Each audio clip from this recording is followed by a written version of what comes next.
When Obama was president, you remember he talked about wanting to have military action against Syria. Mm-hmm.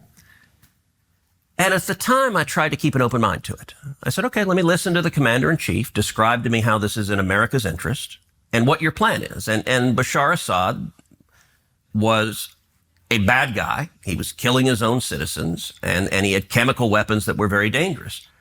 I could conceive of a commander-in-chief laying out a plan for, okay, we're going to go in and say, grab the chemical weapons and leave. Like, I could see that if there was a real threat to America and there was a plan to prevent that, I could see supporting that. So I wanted to hear what he had to say. And I listened both in classified briefings and public questioning. And number one, their public defense of it was incoherent. So John Kerry said, we're going to engage in an unbelievably small strike. I think that's a quote. I'm like, okay, and to do what? At the time, there were 9 major rebel Islamic groups in Syria. I'm like, okay, I agree, Bashar Assad's a bad guy. You topple him. And one of the 9 other groups takes over. 7 of them were affiliated with radical Islamic terrorism. You had Al-Qaeda and Al-Nusra. I'm like, wait, how is it better to have lunatics who hate us in charge? Assad's a bad guy, but I don't want worse guys in charge. Obama administration couldn't give an answer to that.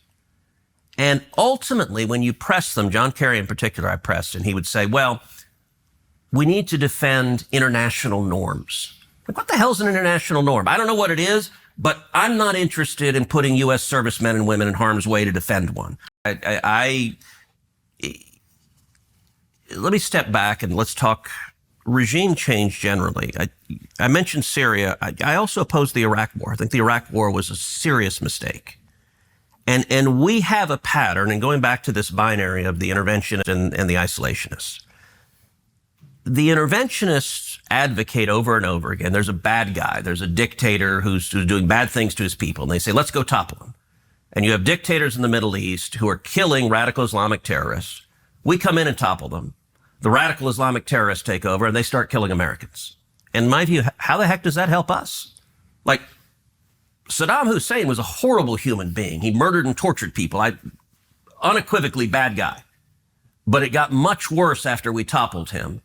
And you ended up having ISIS rise up. I mean, that was the cause of ISIS, was toppling Saddam Hussein. Same thing in Libya. You had Gaddafi, another horrible guy, that under Obama, we toppled him. And you ended up having radical Islamic warlords taking over. And so it's the question I asked in Syria. Okay, well, what's the plan? And how is this good or bad for the United States?